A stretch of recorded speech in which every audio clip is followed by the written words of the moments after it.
This is the viscera of whole brain along with arachnoid matter and pia matter. Now the anatomical point. The superior lateral surface directed superiorly and the inferior surface directed downward, and the cerebellum lies posteriorly and the brainstem directed downward and backward. তো এখন যদি আমরা ব্রেইনের অর্থাৎ এটাকে বলা হয় cerebrum, এটার দুইটা হেমিস্ফিয়ার থাকে, right cerebral hemisphere and left cerebral hemisphere. তো এখন যদি আমরা সারফেস দেখি, এই সারফেস আমরা পাবো তিনটা। এই যে সুপিরিয়র ল্যাটারাল সারফেস, এটা হচ্ছে সুপিরিয়র ল্যাটারাল সারফেস। এরপরে আমরা পাবো ইনফিরিয়র সারফেস, এই যে এটা হচ্ছে ইনফিরিয়র সারফেস। তারপরে আমরা পাবো মিডিয়াল সারফেস, এই যে মিডিয়াল সারফেস থাকে। যদি আমরা এটা দেখি, এই যে superior lateral surface, inferior surface and হচ্ছে মিডিয়াল সারফেস। এই যে মিডিয়াল সারফেস, মিডিয়াল সারফেসে কর্পাস ক্যালোসামের মার্ক থাকবে, তো মিডিয়াল সারফেস। এখন আমরা যদি বর্ডার দেখি, বর্ডার আমরা পাই সুপিরিয়র মিডিয়াল বর্ডার, এই যে superior medial border and inferior lateral border, এই যে ইনফিরিয়র ল্যাটারাল বর্ডার। এরপরে আমরা পাবো এই যে মিডিয়াল অরবিটাল বর্ডার, এই অংশটা হচ্ছে মিডিয়াল অরবিটাল বর্ডার। এরপরে আমরা পাবো মিডিয়াল অক্সিপিটাল বর্ডার। তো এই ছিল আমাদের বর্ডার সম্পর্কে, medial orbital border, medial occipital border. এখন যদি আমরা পোল দেখি, তো আমাদের সেরেব্রামে পোল থাকে তিনটা। আমরা যদি এখান থেকে দেখি তাহলে আমরা প্রথমে পাবো কি পোল, এটা হচ্ছে ফ্রন্টাল পোল। এরপরে আমরা পাবো অক্সিপিটাল পোল, তারপরে আমরা পাবো টেম্পোরাল পোল। এই তিনটা পোল থাকে, frontal pole, occipital pole and temporal pole. আর লোব পাবো আমরা চারটা লোব থাকে, এই যে এটা হচ্ছে frontal lobe, then parietal lobe and occipital lobe, আর নিচে থেকে আমাদের টেম্পোরাল লোব। তো আমরা এটা কীভাবে আইডেন্টিফাই করব? তো আমরা এখান থেকে দেখি ফ্রন্টাল লোব। ফ্রন্টাল লোবকে আমরা আলাদা করব হচ্ছে এই যে এটা হচ্ছে আমাদের সেন্ট্রাল সালকাস। আমরা দেখে বুঝতে পারতেছি এটা হচ্ছে সেন্ট্রাল সালকাস। এই সেন্ট্রাল সালকাসের সামনে হচ্ছে আমাদের ফ্রন্টাল পোল, আর এর পিছনে হচ্ছে আমাদের প্যারাইটাল পোল। তো প্যারাইটাল পোল এবং আবার নিচে থেকে আমাদের পোস্টেরিয়রলি এবং ইনফিরিয়রলি থাকে আমাদের অক্সিপিটাল পোল। তো আমরা কীভাবে আলাদা করবো প্যারাইটাল পোল থেকে অক্সিপিটাল পোলকে? এই যে এটা হচ্ছে প্যারাইটো অক্সিপিটাল নচ বা সালকাস। এই প্যারাইটো অক্সিপিটাল সালকাস থেকে আমাদের প্রি অক্সিপিটাল নচ, এই যে প্রি অক্সিপিটাল নচ, এখানে যদি একটা আমরা ইমাজিনারি লাইন দেই তাহলে আমরা এই অংশটা পাবো হচ্ছে অক্সিপিটাল লোব, প্যারাইটাল লোব পাইলাম, এটা তার সামনে পাইলাম আমরা ফ্রন্টাল লোব। এখন এই যে টেম্পোরাল লোব, টেম্পোরাল লোব আমরা আবার কী করব, এই ফার্স্ট যে ইমাজিনারি লাইনটা আমরা পাইছি এখান থেকে এই ল্যাটারাল সালকাস, এটা এই ডিভাইড করে রাখে আমাদের temporal লোবকে।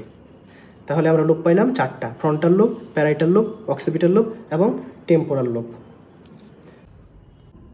Now sulcus and gyrus of cerebral hemisphere. তো সালকাস জাইরাস আমাদের মূলত সুপিরিয়র ল্যাটারাল সারফেস থেকে দেখাতে বলে। তো সুপিরিয়র ল্যাটারাল সারফেসে সালকাস জাইরাস আইডেন্টিফাই করার আগে আমাদেরকে এই যে এটা হচ্ছে সেন্ট্রাল সালকাস চেনা লাগবে, এই যে সেন্ট্রাল সালকাস। এখন সালকাস কোনটা, জাইরাস কোনটা? তো সালকাস হচ্ছে এই যে ডিপ্রেসড পার্টগুলো হচ্ছে সালকাস, আর এলিভেটেড পোর্শনগুলো হচ্ছে আমাদের জাইরাস।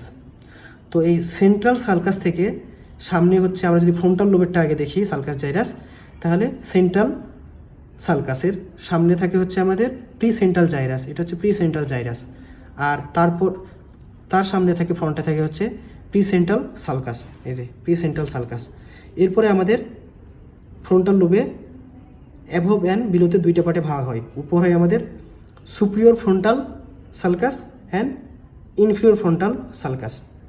এখন সুপিরিয়র ফ্রন্টাল এই যে সালকাসের উপরে থাকে আমাদের সুপিরিয়র ফ্রন্টাল জাইরাস, আর superior frontal sulcus and inferior frontal সালকাসের মাঝে থাকে আমাদের মিডিল ফ্রন্টাল জাইরাস, আর এর নিচে থাকে ইনফিরিয়র ফ্রন্টাল জাইরাস। আর এখানে একটা আমাদের এই যে ভি শেপ সালকাস থাকে, এটা হচ্ছে উপরের দিকে যেটা রান করে এটা হচ্ছে ascending frontal sulcus, ascending lateral frontal sulcus. আর যেটা নিচের দিকে যায় সেটা হচ্ছে ল্যাটারাল সালকাস, কি বলে ল্যাটারাল সালকাস। এরপরে আমরা যদি প্যারাইটাল লোবে দেখি, তো প্যারাইটাল লোবে এই যে সেন্ট্রাল সালকাসের পরে থেকে আমাদের post central sulcus. Post central সালকাসের এই যে মাঝে এই যে ডিপ্রেসড কি বলে এলিভেটেড এরিয়াটা আছে, এটা হচ্ছে পোস্ট সেন্ট্রাল জাইরাস। এরপরে আমরা পাবো এই প্যারাইটাল লোবে superior lobule and inferior lobule. তো সুপিরিয়র লোবিউল এবং ইনফিরিয়র লোবিউলকে ডিভাইড করে রাখে হচ্ছে ইন্ট্রাপ্যারাইটাল সালকাস। এই যেটা হচ্ছে ইন্ট্রাপ্যারাইটাল সালকাস, এটা সুপিরিয়র লোবিউল এবং ইনফিরিয়র লোবিউলে ডিভাইড করে প্যারাইটাল লোবকে। এরপরে যদি আমরা এই যে অক্সিপিটাল লোবে দেখি, এটা হচ্ছে অক্সিপিটাল লোব। অক্সিপিটাল লোবে এই যে এটা হচ্ছে লুনেট সালকাস, এই অংশটা লুনেট সালকাস, এটা আমরা এখানে ভালোভাবে বুঝতে পারতেছি। এই যে লুনেট সালকাস। তো এরপরে আমরা পাবো হচ্ছে ল্যাটারাল অক্সিপিটাল সালকাস। এই যে এই অংশটা হচ্ছে আমাদের ল্যাটারাল অক্সিপিটাল সালকাস। এই lateral occipital sulcus superior occipital gyrus এবং ইনফিরিয়র অক্সিপিটাল জাইরাসে ভাগ করে। উপরে সুপিরিয়র অক্সিপিটাল জাইরাস, নিচে থেকে ইনফিরিয়র অক্সিপিটাল জাইরাস, আর মাঝে থেকে আমাদের ল্যাটারাল অক্সিপিটাল সালকাস। এখন যদি আমরা টেম্পোরাল লোবে দেখি, এই যে টেম্পোরাল লোব, তো টেম্পোরাল লোবে থাকে উপরে সুপিরিয়র টেম্পোরাল সালকাস। এই যে এরপরে থাকে inferior temporal sulcus. Superior temporal সালকাসের উপরে থাকে সুপিরিয়র টেম্পোরাল জাইরাস, আর দুইটা সালকাসের মাঝে থেকে আমাদের মিডিল টেম্পোরাল জাইরাস, আর নিচে থেকে আমাদের ইনফিরিয়র টেম্পোরাল জাইরাস। তো সালকাস জাইরাস মূলত আমাদের সুপিরিয়র ল্যাটারাল সারফেসেই দেখাতে বলে। তারপর মিডিয়াল সারফেসে যদি আমরা দেখি, তো এখানে সবচেয়ে যেটা দেখতে চাই সেটা হচ্ছে এই যে কর্পাস ক্যালোসাম। এই অংশটা হচ্ছে কর্পাস ক্যালোসাম। কর্পাস ক্যালোসামের আবার 4টা পার্ট থাকে।